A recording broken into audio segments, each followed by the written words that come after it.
guys, welcome back to the Bucket Think Tank for another round of.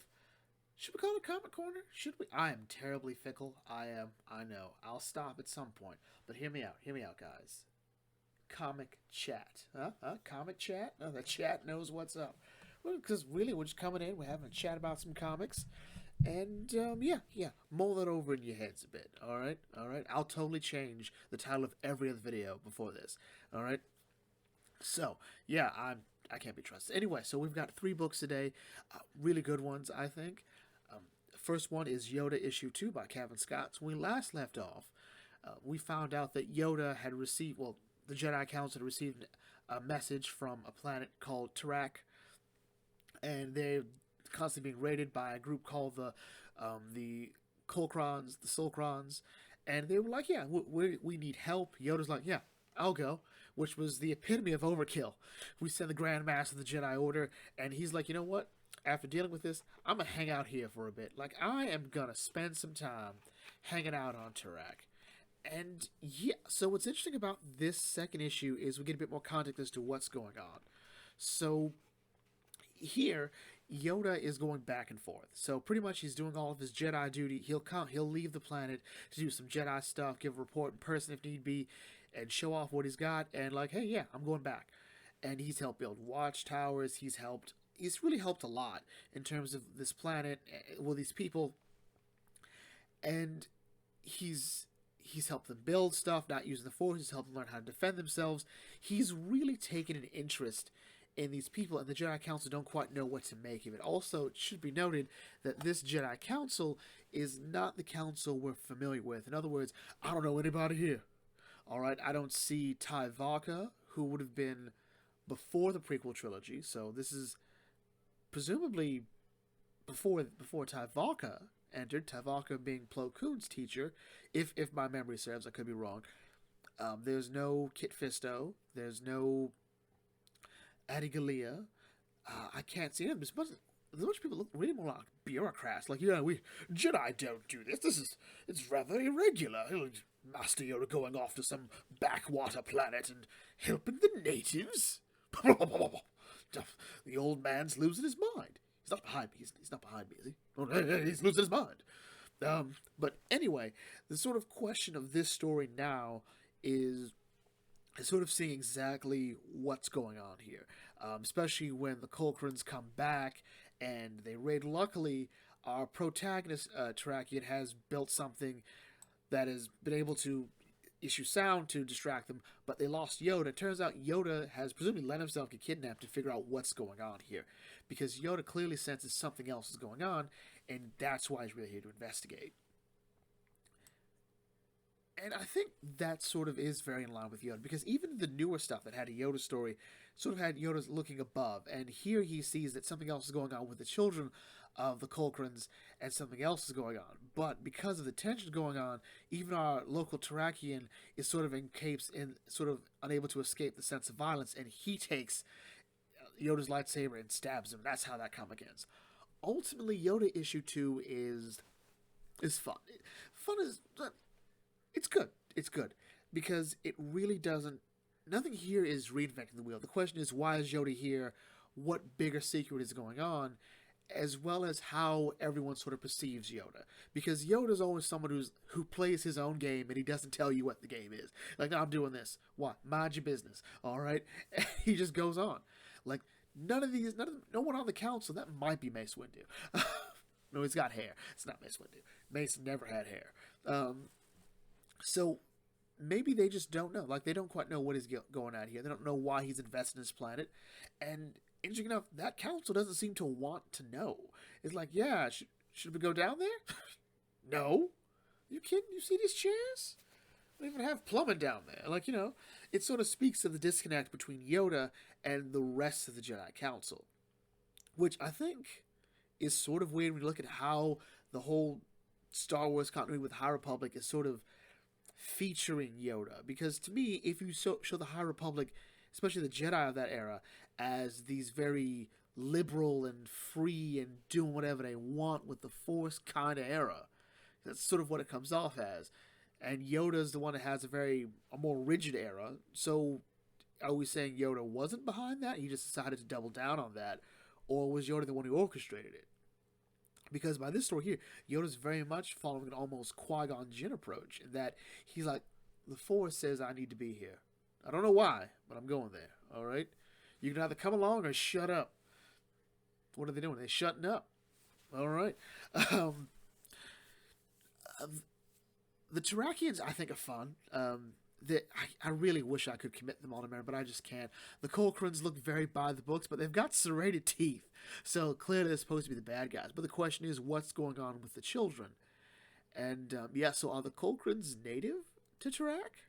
I think they are. So I do like species diversity. It's always weird when you see a planet that just has one species on it.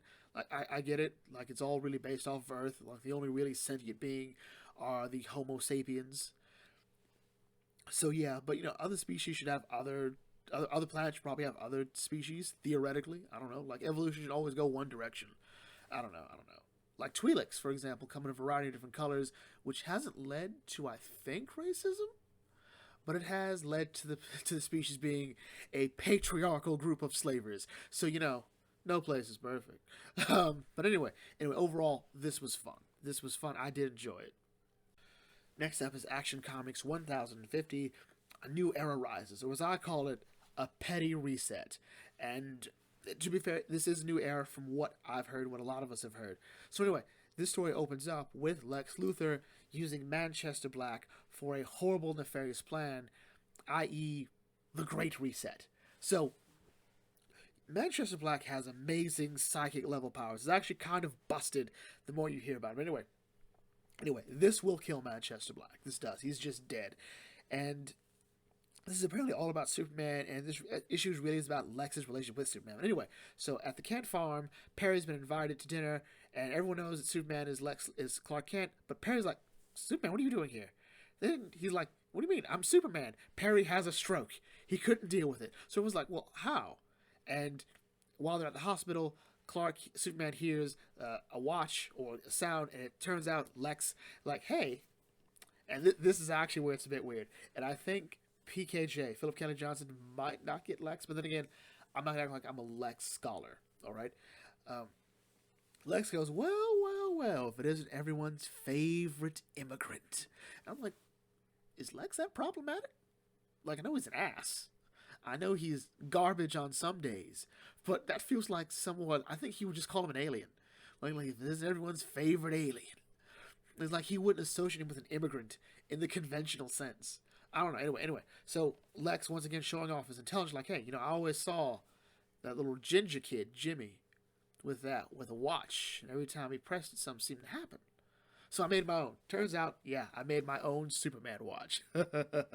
You're at my beck and call now. But anyway, this is really a conversation about Lex reflecting on his life and his relationship with Superman.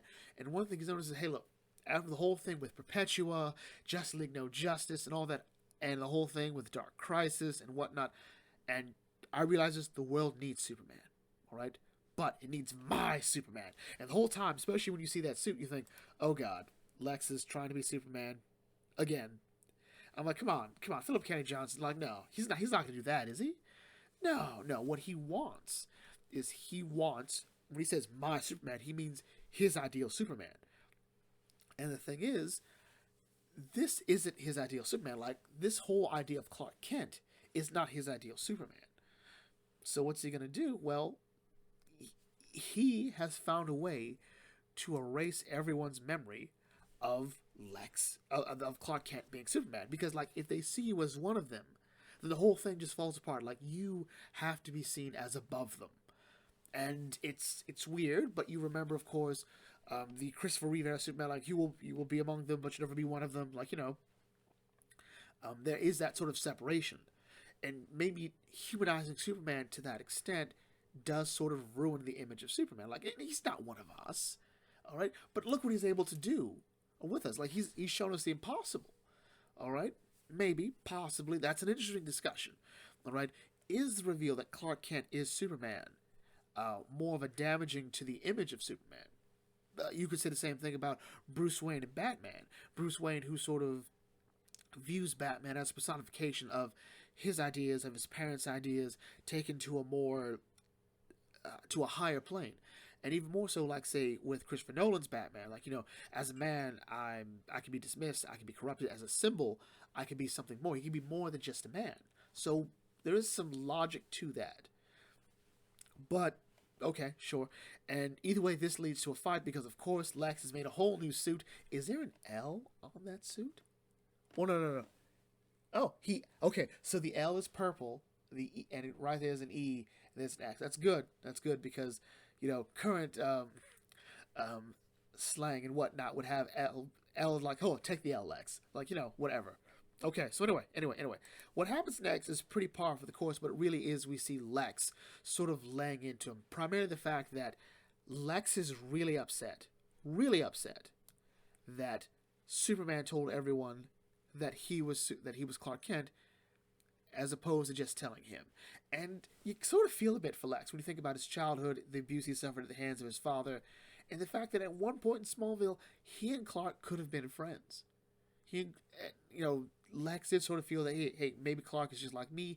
Maybe we could be friends if we could open up to each other. And it felt like at one point Lex did think Clark was that person. So then to find out that this person that maybe Lex has sort of thought a bit less of, but maybe at one point did think we could have been friends, has had this big secret didn't tell him. Like pretty much every other version of Lex, he finds this insulting.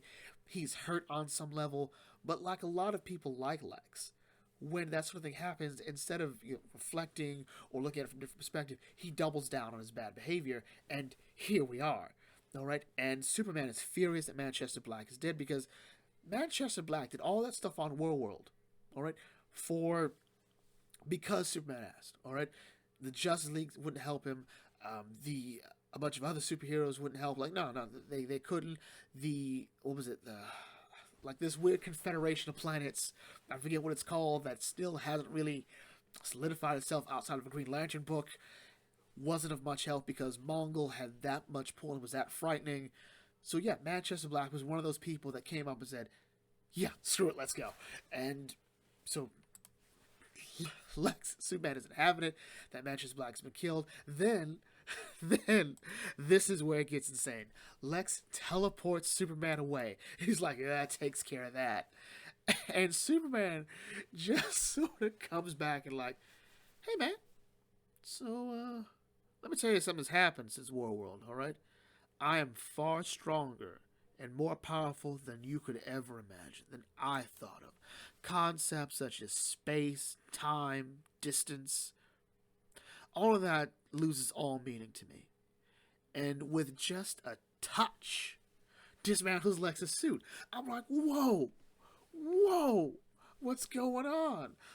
It's like, dude, do you know where I've been? I was basically in the movie Gladiator, all right? And I worked out.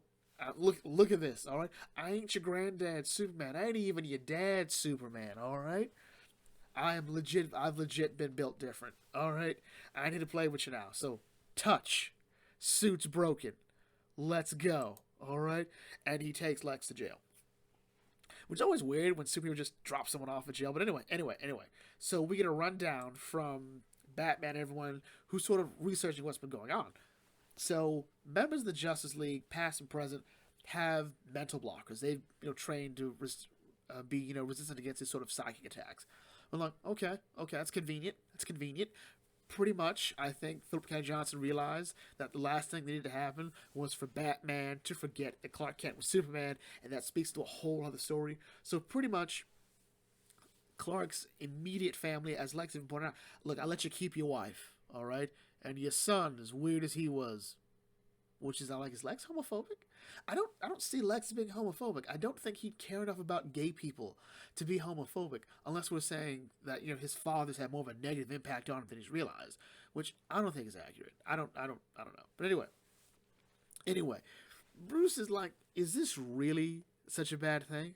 Like, it's hard for your wife, who's made such great strides as a journalist, Pulitzer Prize winning. She's now just relegated to being Superman's wife.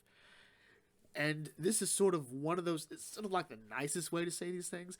I sort of wanted to point out the problem, how big of an issue it was that Lois did at one point win a Pulitzer for her article on Superman, but Everyone now knows she was dating and boning Superman. If anything, Lois's journalistic integrity should have been pulled into question. So should Clark's. Anytime Clark wrote a story about Superman, he was writing about himself. Anytime Lois wrote a story about Superman, she was writing about her husband. All right. So could we trust her to be unbiased? All right. You didn't have to wonder, like, is she softballing? That was like one thing they got right about Lex in Superman Son of Kal-El, when he was like, is Lois here to bail out her son? And that's an interesting question too. Would she have gone there had it been anyone else other than her husband or son? I don't know.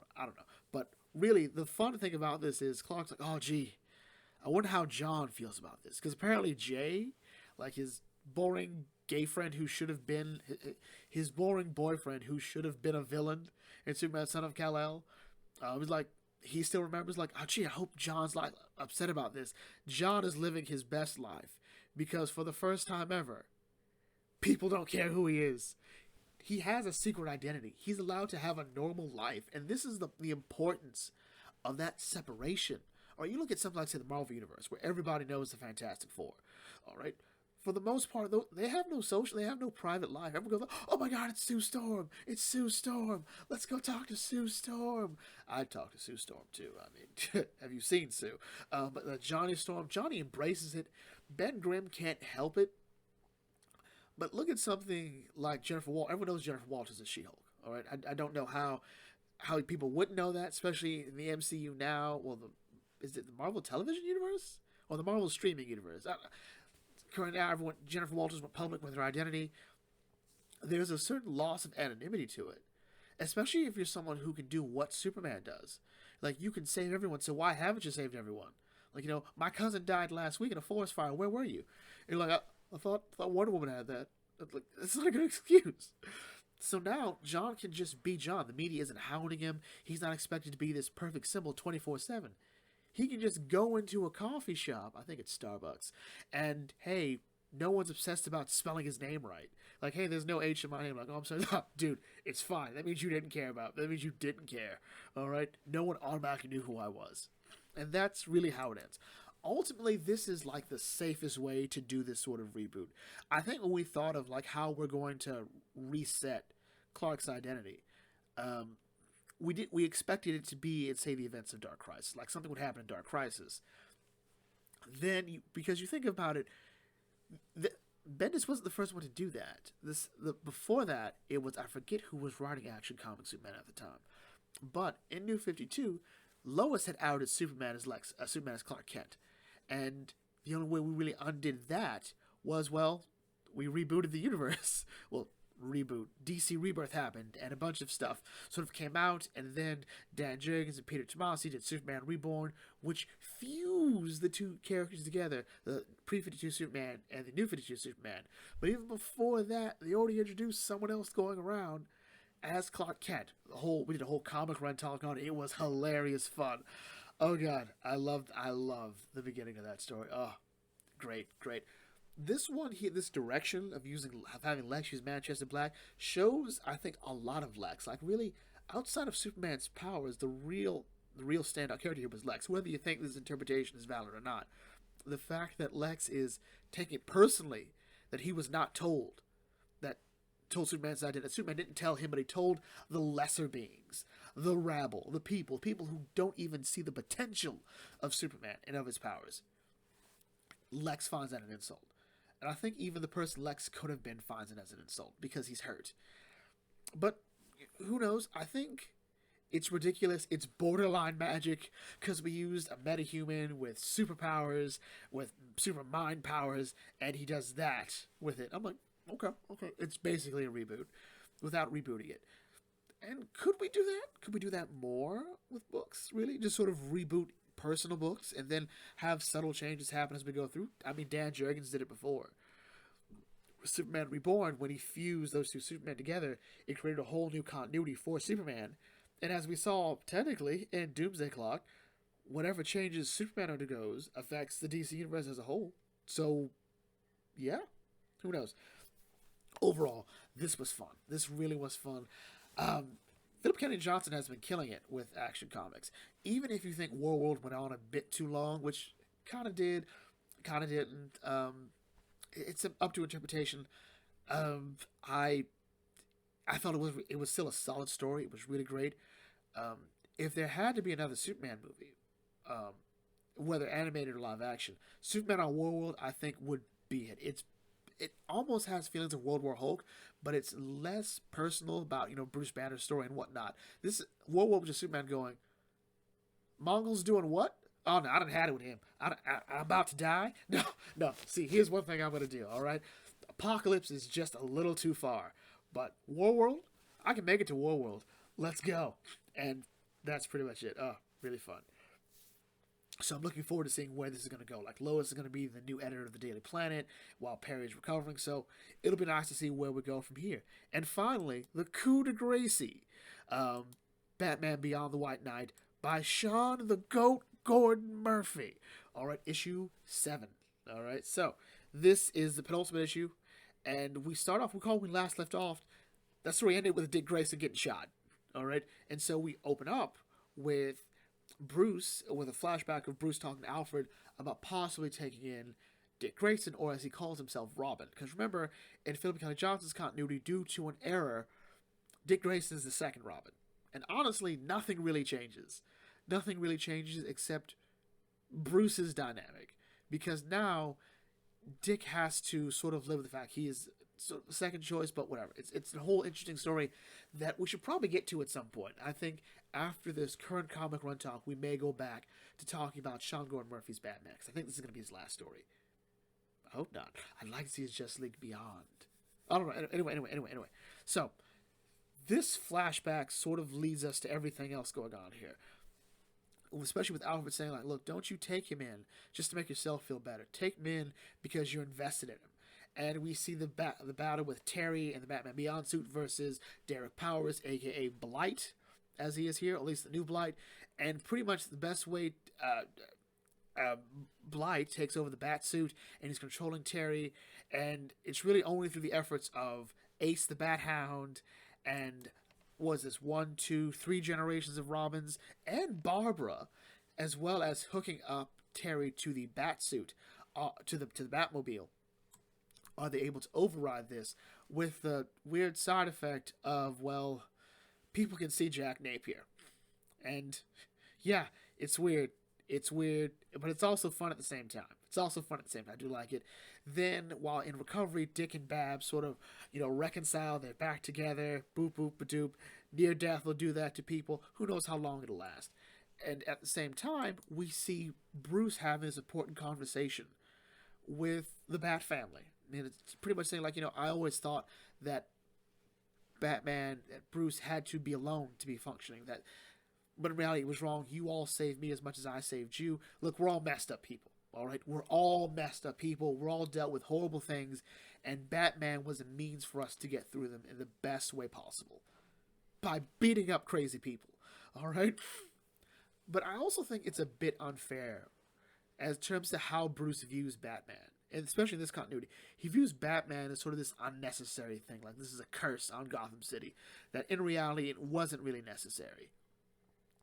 And I think he has to sort of accept that Batman did a lot of good. All right? Maybe at some point he lost his way.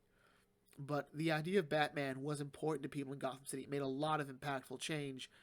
And pretty much this feels like a scene where it's about family. And it's about time I embrace that family. And then Harleen comes in on the Bat Cycle, looking all... And it was about time. And then we see Bruce being Bruce, like, here's the plans we're going to do, we're going to break into teams. And now we have what looks to be like the beginning of Law & Order. Do, or the end of Law & Order. Or Mission Impossible. And it's really cool. It's fun. We got Duke Thomas. We got Jason. We've got Gunn. We've got Terry. We've got Jack, who can be seen. We've got Harleen, who seems just not like a... Shit, it's Jack. We've got Dick and Babs, and they're all going to go down to take down Derek Powers once and for all. And that's how the comic is. This issue was pretty straightforward. There was a lot of this was more scenes than anything else, confirmed that Derek Powers is possibly crazy. We're not quite sure if he's saying there's an alien threat coming down or if he's just freaked out about immigrants. We don't quite know. This is actually a really extreme for immigrants. Like, this is something like, Mr. Garrison, building the wall and raping them all to death. But yeah, it was weird. That was weird in that sport. But yeah, Derek Powers is insane. That's sort of it. And we saw kind of Freddy he can bring in when he hacked in the bat suit. And we see Terry sort of like as a scared kid all over again. But there is something to be said about this battle and about Bruce's mental state, because he seems to have come out of the worst of it. Because I think this definitely would have had him had another panic attack. But maybe just getting the snot beat out of him did it. Jack coming out to be seen by everybody feels a bit late. But, one more issue, who knows? Who knows where this goes? Dick Grayson, apparently people have not really enjoyed Dick Grayson in the Murphyverse, although some people have. I get it. Really, you have to view Dick Grayson as he's not your classic Nightwing, the same way that this isn't Babs the way you know her.